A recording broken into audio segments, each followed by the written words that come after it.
What does it take to pull off the ultimate heist? If you believe the movies, you need a highly trained crew of sexy specialists, a blueprint of the bank's security system, laser grids, explosives, and months of meticulous, agonizing planning. You need to be a goddamn genius breaking into the fortress of the American financial system. Or you could just be this bitch. Welcome to Audacious History. I'm your host, and today we are talking about a woman who looked at the richest, most powerful men of the Gilded Age, realized they were a bunch of greedy, sexist, gullible motherfuckers, and absolutely took them to the cleaners. Her name was Cassie Chadwick. She pulled off one of the most brazen, unhinged, successful financial frauds in American history. Her grand master plan? She didn't forge complex corporate documents. She didn't tunnel into a vault. She simply started a rumor that she was the illegitimate daughter of Andrew Carnegie, the absolute richest man on the fucking planet. The audacity of this woman is staggering.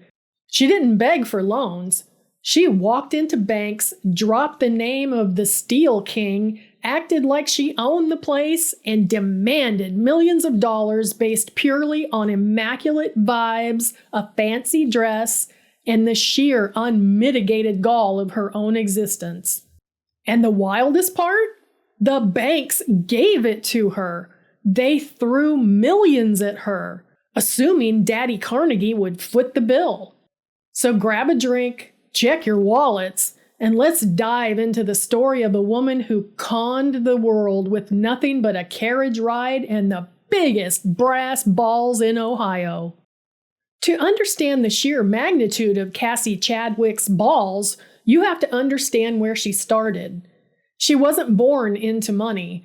She was born Betsy Bigley in 1857 in a tiny, depressing farm town in Ontario, Canada. And from the moment Betsy could walk, she knew one thing for certain. She hated being poor, and she wasn't going to do a hard day of honest labor to fix it. Even as a teenager, Betsy was testing the waters of the grift. At age 22, she forged a letter claiming she had inherited a massive fortune from an uncle in England. She took this fake letter to a local Canadian bank and asked for a line of credit. When they eventually figured out she was full of shit and arrested her, Betsy didn't panic. She played the ultimate trump card of the Victorian woman. She acted completely hysterically insane. The courts looked at this young woman and thought, well, her tiny female brain simply cannot comprehend the complexities of finance. She must be a lunatic. They acquitted her. And Betsy learned a valuable lesson that day. Men's rampant sexism was her greatest fucking weapon. If men thought women were too stupid to pull off a complex fraud, they would never see her coming. Betsy moved to America, adopting various aliases. She lived in Toledo for a while as Madame Lydia de Vere, a clairvoyant who scammed gullible widows out of their savings. But Madame de Vere got sloppy. She tried to forge some banknotes, got caught, and this time the insanity defense didn't fly. She was sentenced to 9.5 years in the Ohio State Penitentiary. She served 3.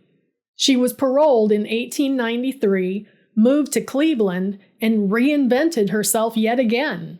This time she aimed higher. No more clairvoyant bullshit. No more small-time checks.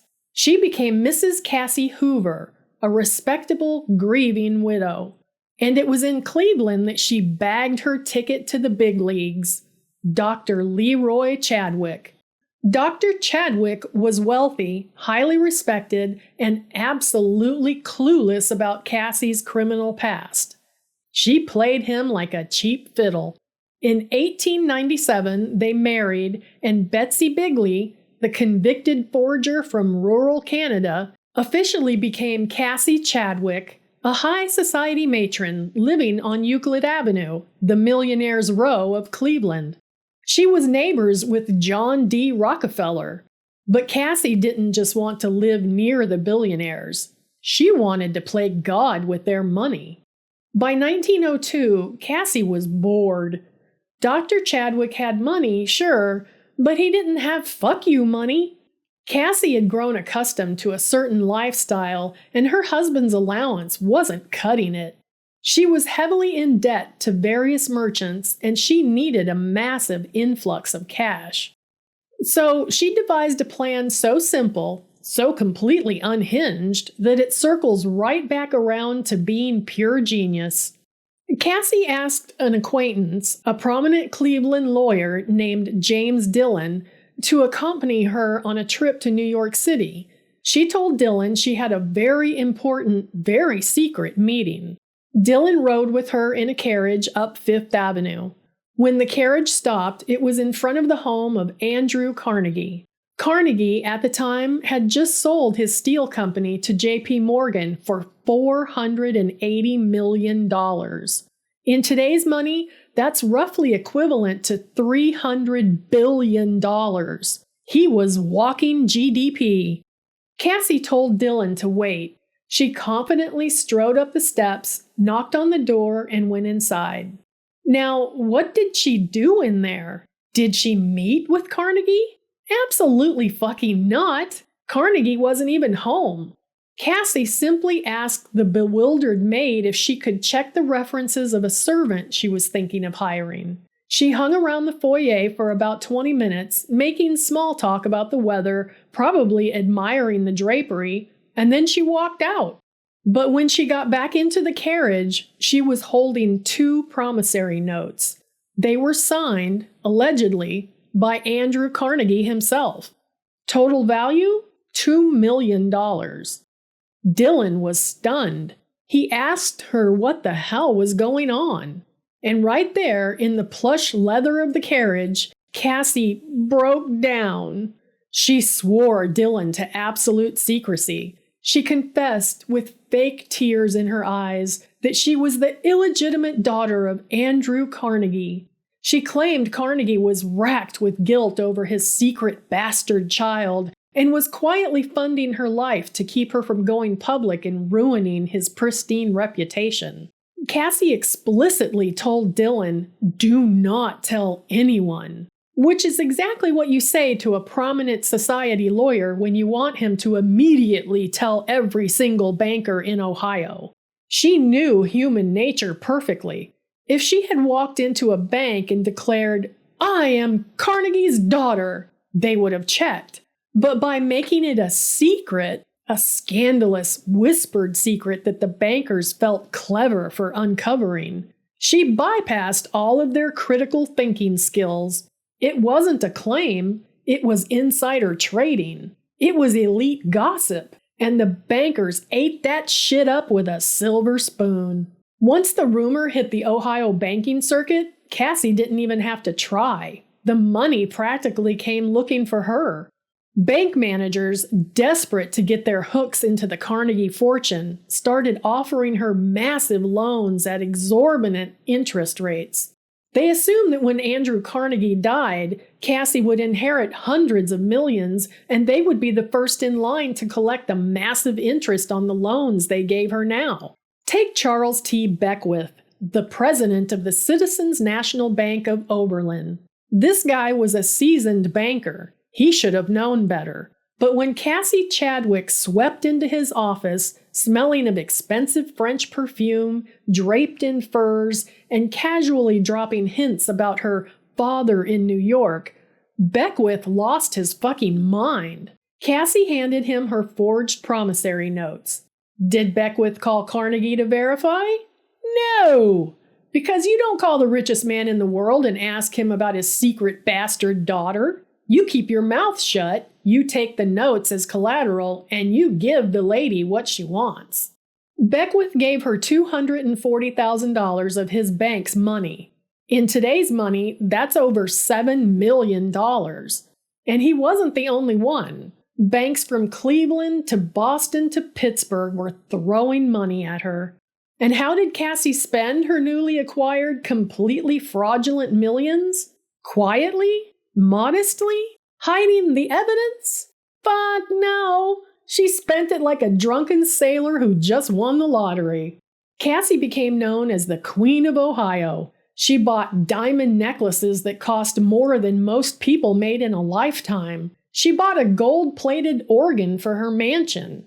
Once, she bought 8 grand pianos in a single day just to give them away as gifts to her friends because she felt like it. She took her friends on luxury vacations to Europe, paying for everything. She handed out gold coins to the poor on the street just to watch them scramble. She was living in a state of perpetual manic luxury. She had scammed over $2 million out of various banks, around $60 to $70 million today, based on nothing, zero collateral. Just fake papers she wrote herself, a carriage ride, and an absolute mastery of the psychology of greedy men. But as any historian or anyone who has ever maxed out a credit card knows, eventually the bill comes due. By late 1904, the cracks were showing. Cassie's debt was so astronomical that she had to keep taking out new, larger loans just to pay the interest on the old loans. She was running a one-woman Ponzi scheme. And in November, a Boston banker named Herbert B. Newton finally got tired of waiting. Newton had loaned Cassie $190,000. He had been promised a massive return. But when the payment date came and went, Newton didn't just quietly wait. He panicked. And he did the one thing you were never supposed to do in a con. He stopped trusting the vibes and he started looking at the math. Newton travels all the way from Boston to Cleveland. He storms into Cassie's Euclid Avenue mansion. The confrontation that follows is a masterclass in gaslighting, desperation, and ice-cold sociopathy. Let's set the scene. I want the money, Cassie. I want it today. No more extensions. No more of this waiting for the trust to clear bullshit. I want the $190,000 or I am going to the authorities. You will lower your voice in my home, Herbert. You are speaking to me as if I am one of your common clerks. Do you know who I am? I know who you claim to be, but I spoke to my associates in New York. The trusts, they don't have records of these notes. Your father's representatives are acting entirely ignorant of this arrangement.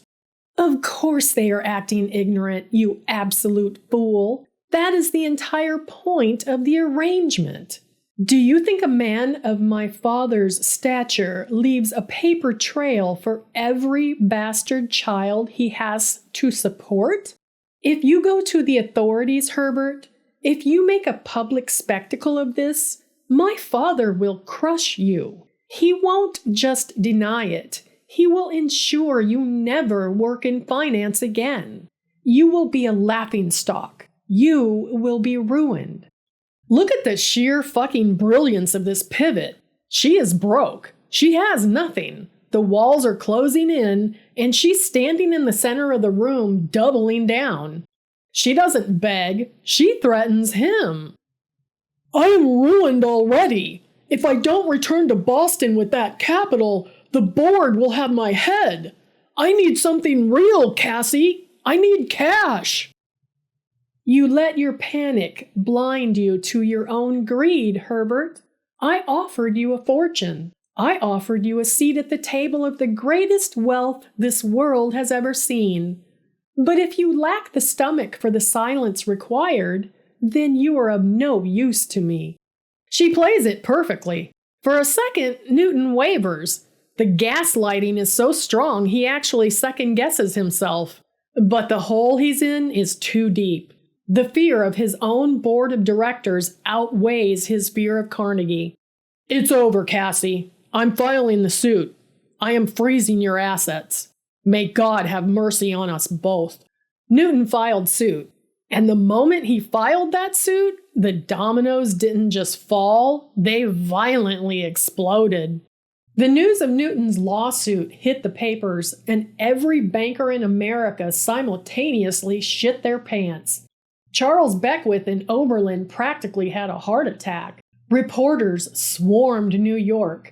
They finally did the one thing that nobody had done for 2 years. They actually went up to Andrew Carnegie and asked him about it.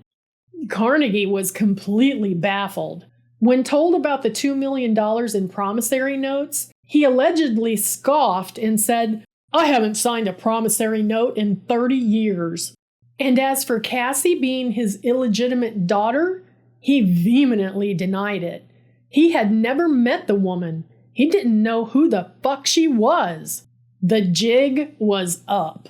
Cassie fled to New York, hiding out in the Hotel Breslin. But she couldn't outrun the sheer scale of the financial devastation she had caused. Federal authorities kicked down her hotel door in December 1904. When they arrested her, Cassie was reportedly wearing a money belt stuffed with thousands of dollars, her final emergency stash. The fallout was catastrophic. Remember Charles Beckwith, the president of the Oberlin Bank? Because of Cassie's fraud, his bank entirely collapsed. The citizens of Oberlin, including students at the local college, lost their life savings. Beckwith and his associates were arrested. Beckwith was so destroyed by the humiliation and the guilt that he died before he could even serve his sentence. Dr. Leroy Chadwick, Cassie's husband, hastily packed his bags and fled to Europe, filing for divorce and loudly claiming he had absolutely no idea his wife was running an international crime syndicate out of his parlor. Cassie's trial was the media circus of the century. People lined up for blocks just to catch a glimpse of the woman who had conned the unbreakable men of Wall Street. Carnegie himself attended the trial, sitting in the front row, desperate to see the woman who had stolen his name. When Cassie walked in wearing a lavish gown and a sneer, she didn't even look at him. She was above it all. She was found guilty of conspiracy to bankrupt a federally chartered bank and sentenced to 10 years in the Ohio State Penitentiary, the same prison she had been in years before. She arrived at the prison carrying trunks of expensive clothing, demanding to keep her luxury furniture in her cell. The warden politely told her to get fucked. Cassie Chadwick died in prison in 1907, just 2 years into her sentence, her health failing. She died penniless, stripped of her gowns, her jewels, and her illusion of grandeur. Look, I'm not saying Cassie Chadwick was a hero. She ruined lives. She destroyed the savings of innocent people in Oberlin who trusted their local bank. She was a deeply flawed, selfish criminal. But as a historian, I have to step back and just marvel at the sheer weaponized audacity of her grift. In an era where women were legally and socially treated as property, told they were too fragile for the rigors of business, Cassie Chadwick looked at the titans of industry and saw exactly what they were: marks. She understood the only thing more powerful than actual wealth is the illusion of wealth. She weaponized their own greed and their own misogyny against them. She proved that the financial system wasn't some sacred, impenetrable fortress of logic. It was just a bunch of guys in suits who would hand over millions of dollars to anyone who projected the right vibes and dropped the right name. She didn't hack a vault. She hacked human nature. And for a few brilliant, chaotic years, Betsy Bingley from nowhere, Ontario, sat on the throne of the American financial empire. Thanks for watching Audacious History. If you enjoyed watching a Victorian con artist make Wall Street look like a bunch of chumps, hit that like button, subscribe to the channel, and let me know in the comments, what's the biggest lie you ever told just to get into a room? Stay audacious, keep an eye on your e-wallet, and I'll see you next time.